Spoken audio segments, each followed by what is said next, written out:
নমস্কার, WB TET ইনফরমেশানে জানাই আপনাদের সকলকে স্বাগত। দর্শক, গতকাল বিচারপতি অমৃতা সিনহা অর্থাৎ কলকাতা হাইকোর্টের সেই স্বনামধন্য বিচারপতি রাজ্যে শিক্ষক নিয়োগ সংক্রান্ত একটি মামলায় যুগান্তকারী নির্দেশ দিয়েছেন। তো তিনি কী নির্দেশ দিয়েছেন সমস্ত কিছুই আমি আপনাদেরকে জানাবো, কারণ এই নির্দেশটা কিন্তু রাজ্যের সকল চাকরি প্রার্থীদের মধ্যে আবারও একটা আশার আলো জাগিয়েছে। তো কী সেই নির্দেশ আমি আপনাদেরকে জানাতে চলেছি এই ভিডিওতে, এবং পরবর্তী গুরুত্বপূর্ণ ইনফরমেশানগুলো সবার প্রথম পাওয়ার জন্য অবশ্যই ডাব্লিউবি টেট ইনফরমেশান চ্যানেলটিকে সাবস্ক্রাইব করে রাখুন এবং যুক্ত থাকুন আমাদের সাথে। দর্শক, গতকাল অ্যাজ ইউজুয়াল 10:30টার সময় বিচারপতি অমৃতা সিনহা 24 নম্বর এজলাস কক্ষে তিনি বসেছিলেন এবং কালকে শিক্ষক নিয়োগ সংক্রান্ত একটি মামলা বিচারপতি অমৃতা সিনহার এজলাসে ওঠে। মামলা করেছিলেন যে ব্যক্তি, তার নাম অমিত মাইতি, যিনার বাড়ি পূর্ব মেদিনীপুর জেলাতে, এবং সেই শিক্ষক নিয়োগ সংক্রান্ত মামলাটি বিশেষত ছিল 2012 প্যানেলের ওপর ভিত্তি করে, এবং সেই ব্যক্তি 2012 প্যানেলের সাথে যুক্ত, এবং সেই মামলাটি বিচারপতি অমৃতা সিনহার এজলাসে ওঠে গতকাল সকাল 10:30টায়। সেই মামলার শুনানি চলাকালীন মামলাকারীর যিনি আইনজীবী ছিলেন তিনি বিচারপতি অমৃতা সিনহাকে জানান যে তার মক্কেল 2012 প্যানেলে পাশ হয়ে বসে রয়েছে। তো সেক্ষেত্রে রাজ্য সরকার তাকে কেন চাকরিটা দিচ্ছে না, কেন প্যানেল আটকে রয়েছে। তখন রাজ্যের যিনি আইনজীবী ছিলেন তিনি কার্যত হুমড়ি খেয়ে উঠলেন এবং বিচারপতি অমৃতা সিনহাকে ঘোল খাওয়ানোর জন্য কার্যত তিনি বিভিন্ন এলোমেলো কথা বলতে শুরু করলেন। যেমন তিনি বলতে থাকলেন যে রাজ্য সরকার চাকরি দিতে চাইছে, কিন্তু আদালত সমস্ত চাকরি বাতিল করে দিচ্ছে। রাজ্যের আইনজীবীর আরও বক্তব্য যে বিভিন্ন বিচারপতিরা যখন তখন চাকরি বাতিল করে দিচ্ছে, আবার সেই মামলা যখন সুপ্রিম কোর্টে যাচ্ছে সেই সব মামলা নাকি স্থগিতাদেশ দিয়ে দিচ্ছে দেশের শীর্ষ আদালত। কার্যত পুরো কলকাতা হাইকোর্টকেই একটা কাঠগড়ায় দাঁড় করানোর চেষ্টা করছিলেন রাজ্যের আইনজীবী। আর তখনই কার্যত মেজাজ হারিয়ে ফেললেন বিচারপতি অমৃতা সিনহা, একদম রেগে গিয়ে রুদ্রমূর্তি ধারণ করলেন। দর্শক, বিচারপতি অমৃতা সিনহা রাজ্যের আইনজীবীকে তখন প্রশ্ন করেন, আপনাদের কেন এমন মনে হচ্ছে যে কলকাতা হাইকোর্টই সকলের চাকরি বাতিল করে দিচ্ছে? আসলে রাজ্য সরকারের নিজস্ব কিছু নেগেটিভ পয়েন্ট রয়েছে। রাজ্য সরকার সঠিকভাবে চাকরি দেয়নি। বিভিন্ন জায়গা থেকে যে খবর উঠে আসছে, ঘুষ নিয়ে চাকরি দিয়েছে পর্ষদ, এবং তার জন্যই চাকরিগুলো বাতিল হয়েছে, এমনটা সরাসরি বিচারপতি অমৃতা সিনহা রাজ্যের আইনজীবীকে বললেন।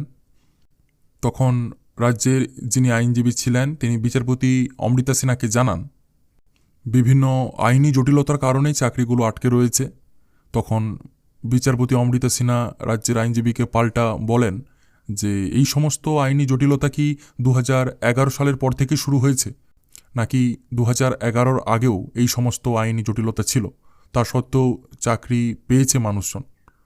আসলে পর্ষদ কিংবা রাজ্য সরকার কারোরই কোনো সদিচ্ছা নেই রাজ্যের চাকরি প্রার্থীদের চাকরি দেওয়ার জন্য, এমনটা কিন্তু কড়া ভাষায় জবাব দিলেন বিচারপতি অমৃতা সিনহা।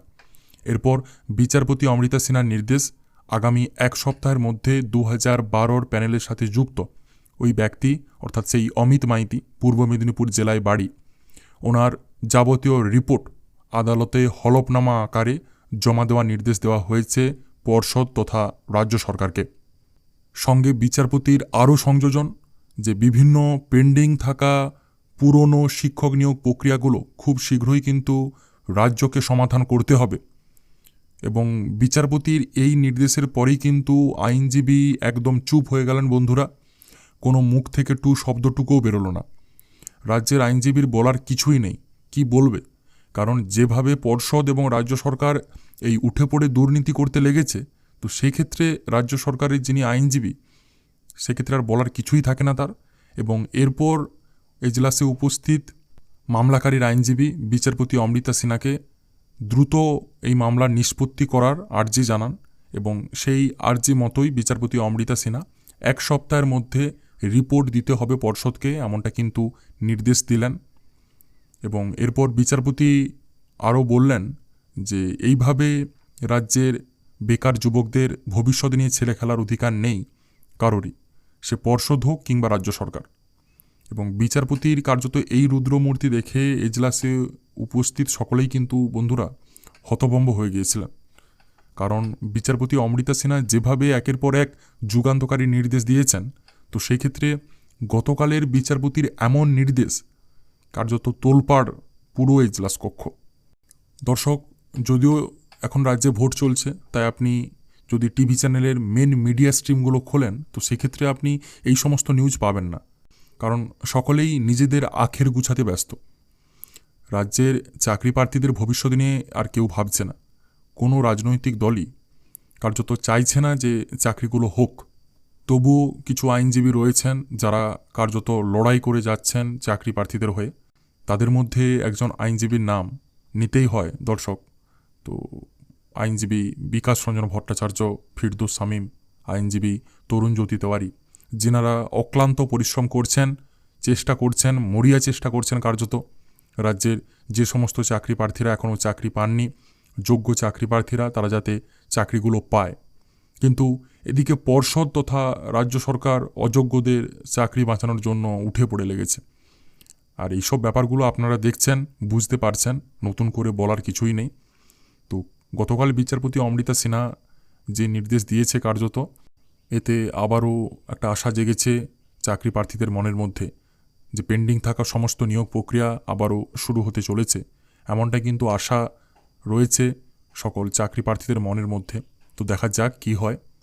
তো এর পরবর্তী যে কোনো পুঙ্খানুপুঙ্খ ইনফরমেশান উঠে আসবে বন্ধুরা, আমি আপনাদেরকে অবশ্যই জানাবো।